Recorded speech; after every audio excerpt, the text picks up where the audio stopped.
Hello, Shadows. Hello, everybody. Welcome to Lurking in the News. Lucky number 13, actually. Woo! Can't believe we made it this far. I know. Well, If I'm you're shocked. yeah, yeah, a little bit. If you're new to this is our true crime news segment where we keep you up to date with things happening currently in true crime.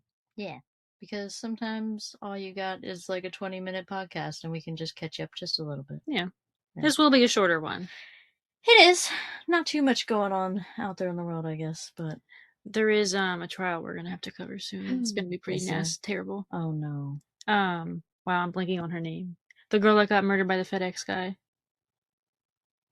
I'm not helpful whatsoever. But do you know the story? She was like a 7-year-old girl who was taken in her front yard by the FedEx guy, and he murdered her and did other terrible things. 2022. The trial's going on right now. Oh my god, no, I don't. So we're gonna have to give the trial verdict in an upcoming Lurking in the News. Oh, okay, that's gross. Yeah. Well, I guess it's gonna be a rough one. Yeah. That'll be in a future episode then of news. Yeah. So we'll cover that. Athena Strand. That's right. Athena Strand. Okay. I don't know that name, but I will try not to forget it this time. Okay. I'll do my best. But and was it FedEx or UPS? Sorry. FedEx, okay. Yeah. But our techie person helping us in the back. Because we're moving up in the world. That's right. Yes. All right, I will kick us off today with the news. So a little bit of background first before we get to the actual nowadays news. But let me shift myself. Yeah. There we go. In 2002, Ian Huntley was working as the senior caretaker in Soham, England.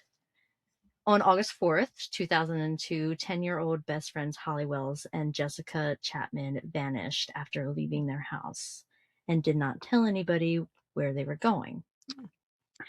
They went to buy sweets after spending the entire day together because what else do best friends do? Yes.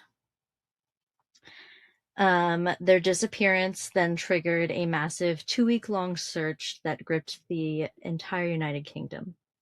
Ian Huntley notoriously inserted himself into the investigation. He was doing media interviews and he was feigning concern. And he also looked even more suspicious to police when he started talking about specific details about the girls that was not really like released. Oh no. So Ian's girlfriend, Maxine Carr, who was a teaching assistant at the girls' school, provided him with a false alibi. It was also believed that the way that Ian had lured these two girls into his house was by telling them that Maxine was inside and wanted to talk to them, which are two little girls. They would have believed that. Yeah, they probably would have believed that. The case reached a tragic conclusion when the girls' remains were discovered in a remote ditch near Lakenheath. Sorry, I apologize. Police found forensic evidence, including charred fragments of their distinctive Manchester United shirts that they were both wearing that day. Yeah, matching. They found these burned pieces in the trash bins behind the school. This pretty much behind the school where he worked. Yeah. Well, thank goodness he's an idiot. Yeah. Yep. That pretty much confirmed to police their suspicion of Huntley, that was their guy. His girlfriend would confess that she lied about the alibi that she had given, and he was arrested and convicted then on December 17th, 2003. He's just your boyfriend, not like he's your husband. Even if it's your husband, still, why are you going to defend a child killer? Yes, a child. Like, why? I mean, I didn't get if there was what story he gave her as far as like, hey, I need this alibi. Right. But if police are knocking on your goddamn door about your significant other, and they need an alibi, I mean, like, a little suspicious. So, and 2 girls are missing. Yeah. Like, come on. From the school you both worked at? Yeah. Yeah. Icky. He is to serve 40 years and would not be eligible for parole until 2042. The deep investigation into Huntley exposed massive systemic failures in police record keeping and background checks. It was revealed that Huntley had a history of sexual allegations that had never been shared between different police jurisdictions.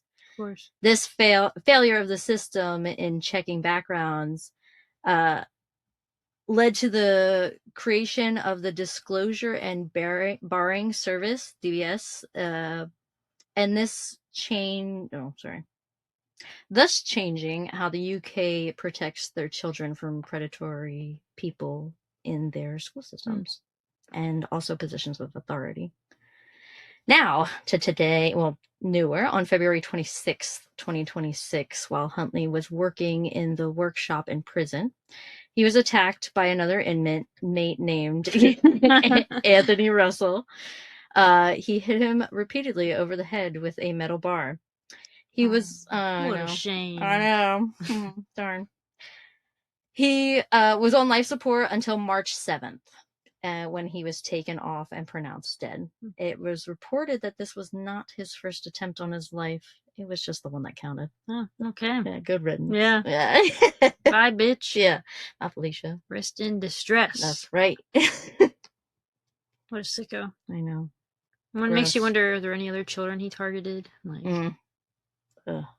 Because, he was... It said he had other crimes, but it didn't say beforehand. No, it didn't say what was reported or anything like that. And it was obviously, probably somewhere far away. Yeah. Which is gross to think that you could be jumping from school system to school system then. That's just true. A predator. Yeah, that's true. Oh. Yeah. I mean, nowadays, now they changed that with, background checks. But back then, So. It's scary. It's scary. All right, next up we have Laura Ann Aime. On April 1st, 2026, a Utah sheriff's office announced that serial killer Ted Bundy was linked to the murder of a teenager in 1974. I was hoping you were going to come to this one. Yes. This one's crazy. Yeah, it's crazy. 17-year-old Laura Ann Aime was last seen leaving a Halloween party on the night of October 31st, 1974. Witnesses reported at the time that Aime left the party alone, wanting to purchase some items from a convenience store. Her body was found on November 27th, 1974, by two college students who were on a Thanksgiving Day hike. Oh, that's really sad. Mm-hmm. And on my birthday. It's your birthday. Authorities described the late teenager's remains as having been, quote, tossed several feet from the highway near State Road 92 in the American Fork Canyon, end quote. She appeared to have been bound and severely beaten and had no clothing on. God. Deputies also discovered that a nylon stocking was utilized to strangle her. Authorities attribute the nylon stocking as, quote, ultimately a major contributor to her death, end quote. Her autopsy discovered her body was likely discarded not long before being found, suggesting she had been kept alive for a few weeks. Ooh. Which is not common for Ted Bundy. No, I was going to say, I don't remember that as... kills him that day. We're right there. Yeah. Laura had been reported missing for about a month before her body was found. When Ted Bundy was on death row, he verbally acknowledged his culpability in the death and disappearance of Aime and others, but he did not elaborate or provide details on his actual involvement. Bundy had also been living in Utah in 1974 as he moved to Salt Lake City in mid-1974 to study law at the University of Utah. Unfortunately, the Utah County Sheriff's Department and Utah County Attorney's Office both denied his admission for Aime's homicide, as the open case was, quote, unable to satisfactorily convict Bundy, quote, end quote, based on the evidence they had and the available investigative sciences used at the time. So they knew he, acknowledged it, but they couldn't prove it. Couldn't do anything about it, yeah. If you somehow don't know, Theodore Robert Bundy was an American serial killer who kidnapped, raped, and murdered dozens of young women and girls between 1974 and 1978. His modus operandi typically consisted of convincing his target that he was in need of assistance or duping them into believing he was an authority figure. He was executed by electric chair on January 24th, 1989 at Florida State Prison. Hell yeah, he was. Hell yeah. People sat outside that prison. Yeah, they did. For that to happen. Yep. Amy's niece, Tora Stuckey, said, quote, it seems that Ted Bundy actually stalked my aunt a few times before actually killing her. He approached her multiple times, end quote. Stuckey obtained files from a private investigator looking into her aunt's death that revealed Bundy had been preying on Aime for more than just a meetup. He made contact with her at school when he saw her getting bullied. Stuckey said, quote, These kids were throwing leaves down her shirt. He, Bundy, came up to her and put his arm around her and was like, "Leave my girlfriend alone." That's icky. He would have been 27 years old at that time. Oh. Aime is believed to be at least the third victim of Bundy's who was studying at the University of Utah at the time. She is also one of the only ones that Bundy was known to have stalked before killing her. Okay. Well, that was his type, because he was all about his type. Yeah, and she looked like his type, long brown hair. Yeah. Over the years, detectives and crime scene investigators meticulously re-examined and processed existing Utah County case evidence, looking for items that were now able to be reintroduced due to evolving forensics. The agency said, quote, "Existing evidence was submitted to the Utah Bureau of Forensic Services so we could utilize the various forms of advanced forensic sciences and professionals. The results were magnificent as they confirmed irrefutably that DNA evidence recovered from Laura's body verified the existence of DNA belonging to Bundy," end quote. So Laura Ann Aime's case is now closed. Stuckey was relieved to learn officials were still investigating her aunt's death over half a century later.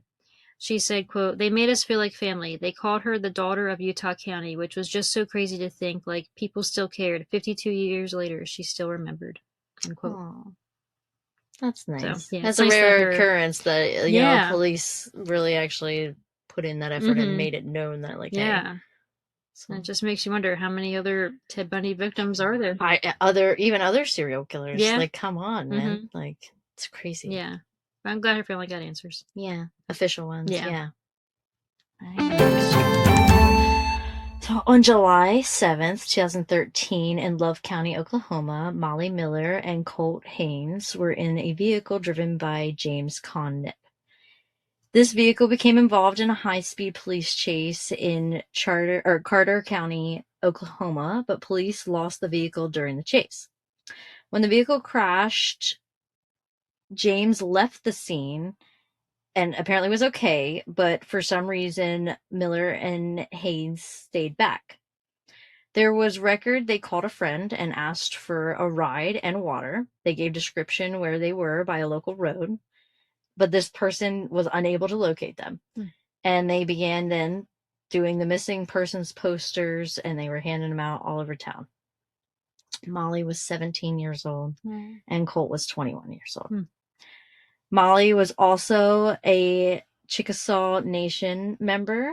There will be no... She was really pretty, too. Yeah. Did you see all the... Yeah, she is beautiful. 17. Yeah. Which that'll kind of lead us into our next episode. Stick around for a Native American case we're doing. Yes. Yeah, for the month of May. Yeah. There will be no signs of anything else for about 2 weeks, and that is when they found the car that they were driving abandoned in the woods. But they did not find either one of them in that area. Weird. Yeah. There were no further findings until 13 years later on February 18th, 2026. With a 1,000-acre search by a Chickasaw Lighthouse Police Department and the Bureau of Indian Affairs Missing and Murdered Unit reported finding that the remains of both Miller and Haynes were found. Apparently, after receiving new information and getting permission to search a remote piece of land, searchers discovered the remains in a very remote area of rough terrain. The identity of the remains was not confirmed by the medical examiner until March 31st, and both families were notified. Police stated they are still investigating the circumstances of their deaths, and the case will remain open until they get answers. The cause of death of both has not been released. Miller's family spoke out with their mixed feelings. The discovery brings them relief, but also anger. Yeah.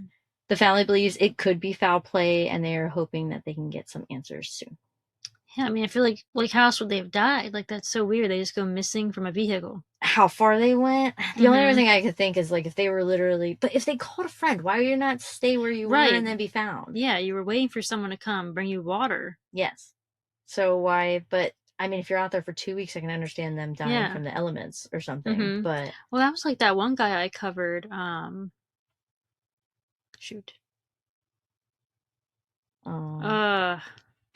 Why am I blanking on his name? I just had it. But he was in a car accident, called his brother, and went missing before his brother got there. Yeah, okay, yes. Shane Fell. Okay. That's his name, Shane Fell. God, I can't have those. That was in an early True Crime and Dime. That was our first True Crime and Dime, I believe. Look at you. Remember that? Yeah. Maybe the first one. But yeah, how do you just go missing from a car accident? It was like a field was nearby or something, right? Yeah. And his car flipped, but he got out and called his brother and was waiting for his brother, and then he hasn't been found since. Yeah. And this one, these remains were just, I didn't see exactly how far from where like the car was found to where like their remains were found, but like it was a very remote area. Yeah. Like where are you going? What are you doing? Well, how'd you get there? Yeah. Unless someone else was out there, but like, why? Yeah. What's happening? Hopefully we get answers on. Hopefully if they there can was, if there was, calls, yeah. Because I mean, it's been how long now? So yeah, because it's just remains left. Like, hopefully all of them, even like we don't know. Yeah. That long. Yeah, it's crazy. Next up is Alexander Kazanowski. Authorities are searching for 4 persons of interest in connection with a murder in March on Chicago's northwest side. We're going to Chicago. We are. Around 3:20 a.m. on Tuesday, March 24th, 2026, 25-year-old Alexander, who goes by Xander Kazanowski, was found unresponsive near the 3800 block of West Belmont Avenue in the city's Avondale neighborhood near Logan Square. Kazanowski was taken to a local hospital where he died from blunt force trauma. So he was beaten to death. Jeez. Just left there. According to WGN9 News, bar staff asked Kazanowski to leave because of several comments he had made. Patrons in the bar reported seeing him standing near a group of people outside the bar, appearing to exchange words, but they didn't see anything after that, and then he was found on the ground unresponsive. Kazanowski leaves behind a daughter and a son he was expecting with his partner, Tori. And he's only 25 years old. Kazanowski had built his portfolio as a model, particularly for wedding and bridal shoots. He was also the CEO and founder of the Chicago area company Work, WURK, which provides household services to clients. He is described as an accomplished wrestler throughout middle and high school. He exhibited a grit and tenacity that defined many other arenas of his life. As an avid natural wildlife enthusiast, he also spent much of his youth exploring the outdoors, a passion that he carried with him throughout his life. Whether traveling the world with his family, competing on the wrestling mat, or finding a new animal for his growing collection of pets, Xander always knew how to keep things interesting, end quote. And that was taken from the obituary website. Police released an image of 4 persons of interest, 3 black men and an Asian woman, and are urging anyone with information to come forward. And if you're watching this on YouTube, the picture will be on the screen. Like, clearly you can see their faces. Like, I don't understand how they don't know who they are yet. Yeah. It's 2026. Yeah, come on. Cook County Crime Stoppers is now offering a $10,000 reward for information that leads to the arrest of the persons responsible for Kazanowski's death. Anyone with information is asked to submit an anonymous tip by calling 1-800-535-7867. This is a solvable murder. Very solvable. What the heck? We literally know what they look like. Yes. What is happening right now? I don't know. And this happened in, March? And we still don't know who they are? A month ago. Chicago's, the police is the baby LA police. Yeah, I guess so. That's the vibe I'm getting right now. So yeah. Very sad. That is 25. And I know, like, you're drunk, but you say stupid shit when you're drunk, and it does not mean you need to be beat up. Yeah. Like, what the hell? Oh, you get your big old feelings hurt. I guess so. Yeah. 4 people apparently got their feelings hurt. Yeah, I guess one drunk individual. Yeah. Well, that's sick. People are sick. Yeah. People don't think before they act. They better solve this. I hope so. Hopefully we can give an update. Yeah. On the next news. Hopefully. Last one is this is like a sad one, but also a good one. I feel like a lot today has been hell yeah DNA, but so mine's another that's like a good hell yeah DNA. But in June 2022, a family was collecting seashells on Salmon Creek Beach when they discovered what appeared to be a tibia with surgical metal attached to it. They turned it in, But with no funding, there was no way to ID the bone. Oh, jeez. The DNA Doe Project funded the testing, and it took until recently for the bones to be identified as 59-year-old Walter Karl Kinney. He was a banker that lived just outside of Santa Rosa, California. The reason it took so long for the DNA profile was because it was uploaded to the GED match database, and a family member was then identified, and it took them to make an even closer look to see in this family who is missing, and then they were able to identify that it was Kinney. There were another part of human remains that were washed up on a shore near Bodega Bay in 2003. They didn't identify these remains until Kenny's daughter had called about her missing father. They used X-rays. They used X-rays back then to identify those remains as Kenny's as well. Oh, so he's been missing since he's 2003? I think before that, I guess. Yeah, actually, I didn't put in here how long he had been missing. Well, it was at least then until 2003. Since 2003.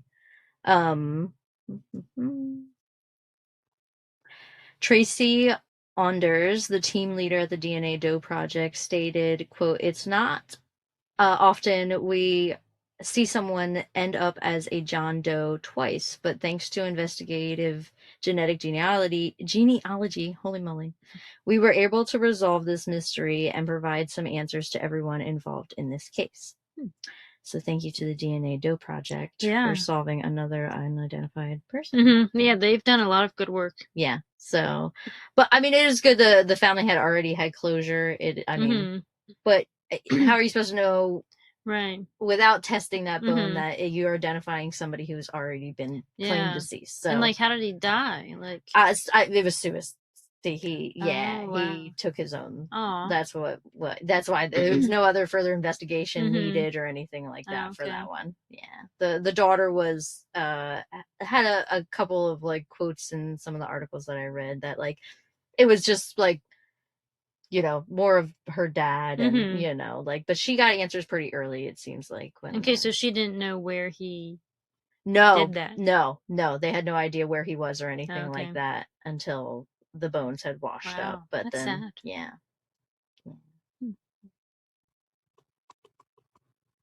It looks like 99 is when he went missing.